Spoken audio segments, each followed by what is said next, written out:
2024 में कौन बनेगा प्रधानमंत्री, मोदी या राहुल? पूरी केस स्टडी इस वीडियो में।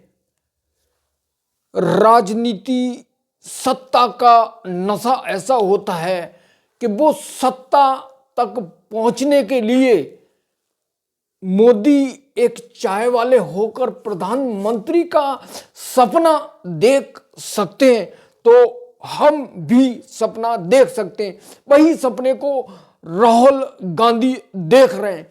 अब इनके तर्कों की, इनकी सोच की बात करेंगे, दोनों कम्युनिटी की। लेकिन देश का 85% हिंदू कम्युनिटी मोदी को सत्ता में आते देखना चाहती है। राहुल को हिंदू कम्युनिटी नादान कहती है, क्योंकि कुछ उनमें ऐसा है जिसको सुनकर लोग हंस देते हैं, कभी उन्हें पप्पू कह देते हैं। तो आपको तय करना है अपने बोर्ड से, अपनी पावर से, कि सत्ता में आपको किसे लाना है। अब बहुत सारे सवालों के जवाब इस वीडियो में मिलेंगे। भारतीय मीडिया का रोल 2024 के लोकसभा चुनाव में क्वेश्चन। दूसरा, हिंदू कम्युनिटी का क्या रोल होगा? भारतीय कॉर्पोरेट का क्या रोल होगा? विपक्ष की का रोल और तैयारी। 5, भारतीय मुसलमान कम्युनिटी का रोल। बीजेपी की जीत का आंकड़ा। बीजेपी चालाकी से सत्ता में कैसे लौटेगी? 8, भारतीय कांग्रेस का क्या होगा राहुल गांधी का?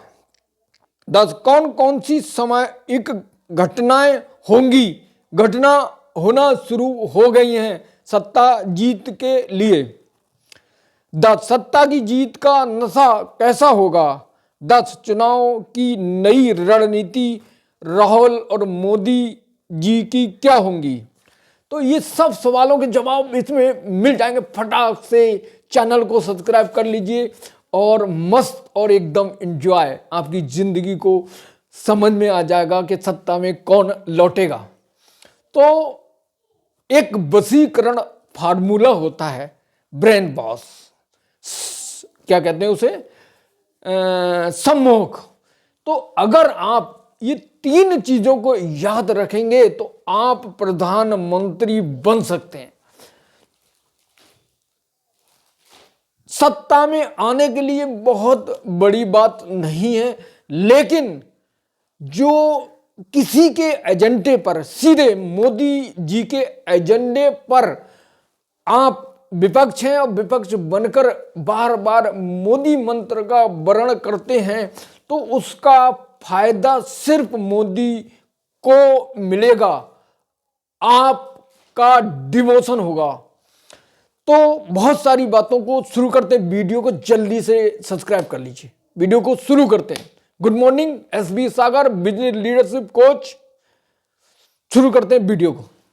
भारतीय जनता पार्टी 100% कॉन्फिडेंस के साथ साथ पूरी तैयारी और फॉर्म में प्रधानमंत्री मोदी जी को बनाने के लिए रेस में उतर चुकी है और 70% हिंदू कम्युनिटी उनको देखना चाहती है मोदी को सत्ता में। तो घटनाएं, मैं बात को बताऊंगा जो घटनाएं होने वाली हैं।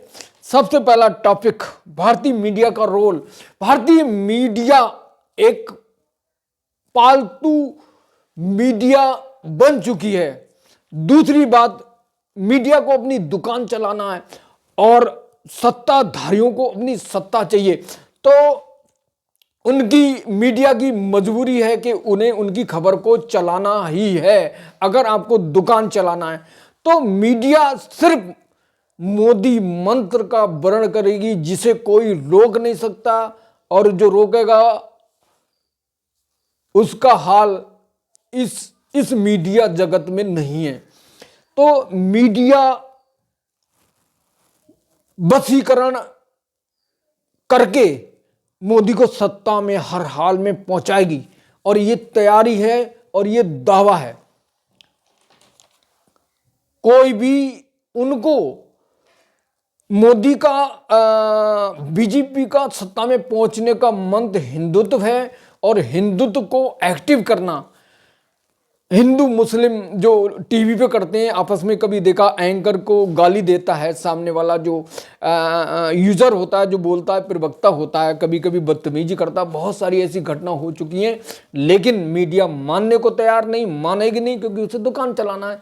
तो मीडिया का रोल स्पष्ट हो चुका है कि वो सिर्फ ऐसे एजेंडे को गाड़ेगी, ऐसे एजेंडों को बनाएगी जिससे सिर्फ बीजेपी को, हिंदुत्व को फायदा मिले, और इसके बिना उसकी मीडिया की दुकान नहीं चलने वाली। असली मीडिया बीबीसी और है, जिसकी खबरें बिल्कुल जेन्युइन और सच होती है, सच का सामना होता है। तो आज जो बुद्धिजीवी वर्ग है वो बीबीसी की खबरों को देखता है और उस पर ट्रस्ट करता है। तो कभी कभी रवीश कुमार इतनी दुख के साथ कहते हैं मीडिया ये टीवी को उठाकर घर से फेंक देना चाहिए, क्योंकि ये झूठ को गाड़ने की कोशिश करते हैं। उनकी मजबूरी है भाई रवीश जी, उनकी मजबूरी है। वो दुकान कैसे चलाएं, नहीं चलाएंगे तो खत्म। पुण्य प्रसाद जोशी एबीपी न्यूज में काम करते थे। मोदी जी के खिलाफ खबर चली कि भैया आय दुगनी क्यों हो गई, तुरंत वो ब्रॉडकास्ट बंद कर दिया गया और पुण्य प्रसाद जोशी को अंधकार में ढकेल दिया गया। कहीं बोलकर आलोचना करते हैं, ऐसी रवीश कुमार करते हैं। ये पत्रकार का काम है, एक अभिसार शर्मा है, तो ये काम है। लेकिन ये सिर्फ मोदी को टारगेट बनाते नहीं, हमें सिर्फ दोनों को पक्ष रखकर जनता के ऊपर छोड़ देना चाहिए। जनता तय करेगी हम कौन, हम सिर्फ सच की बात करें, सिर्फ ये पक्ष और दूसरा पक्ष, विपक्ष और विपक्ष पक्ष की बात करके अपनी बात को कर दें। आगे हम लोग तय करेंगे कि हमें, जनता तय करेगी हमें क्या करना है। तो मीडिया दब्बू है, मीडिया बिक चुकी है। मीडिया सिर्फ मोदी के गुणगान करने के अलावा कुछ नहीं करेगी। नंबर 2, हिंदुओं का रोल। लोकसभा चुनाव में हिंदुओं का रोल 80-85% मोदी जी के पक्ष में होगा, और राहुल तो सिर्फ दिखाने के लिए भारत जोड़ो यात्रा कर रहे हैं। राहुल की गलतियां मैं बताऊंगा अगले वीडियो में, मैं शॉर्ट में बता दूं कि राहुल सिर्फ मोदी मंत्र का वर्णन करते हैं, हर बात में मोदी मंत्र का वर्णन करते हैं, जबकि बुद्धिमान की बातों का वीडियो देखकर आप खुद समझ सकते हैं। अगर आप एक बिजनेस लीडर हैं, एक पॉलिटिकल लीडर हैं, तो बुद्धिमान व्यक्ति की पहचान होगी कि वह कभी दुश्मन का नाम नहीं लेता है, अपने विपक्ष का नाम लेता है। मोदी जब बोलते हैं तो विपक्ष बात करते हैं, किसी का नाम नहीं लेते। ये बुद्धिमान व्यक्ति, ये सत्ता हासिल करने का मंत्र है। ठीक है, तो कम्युनिटी चाहती है हिंदू। 3, भारतीय कारपोरेट का रोल क्या होगा। मैंने एक रिपोर्ट को पढ़ा जिसमें डीएलएफ ने करोड़ों रुपए सरकार को चुनाव में दिए, तो उसकी जो रिपोर्ट थी, जो बैलेंस शीट थी, उसमें उसने जिक्र किया। तो एक बात बताइए, अगर कोई कारपोरेट किसी सत्ताधारी को पैसे देता है तो वह अपने मर्जी से रेट बढ़ाकर महंगाई नहीं करा सकता है। तो ये आम बात है, लोग अरबपति खरबपति बनते हैं और मिनटों में अरबों खरबों कमा जाते हैं। भाई तेल पेट्रोल या कोई भी महंगाई है, कोई चीज़ बना रहा है, वो अगर सरकार को, सत्ताधारी को पैसा दे रहा है तो जब भी बढ़ाएगा बढ़ा देगा। जनता का वो जो लोड होगा वो जनता पे पड़ेगा। तो कारपोरेट का काम है कि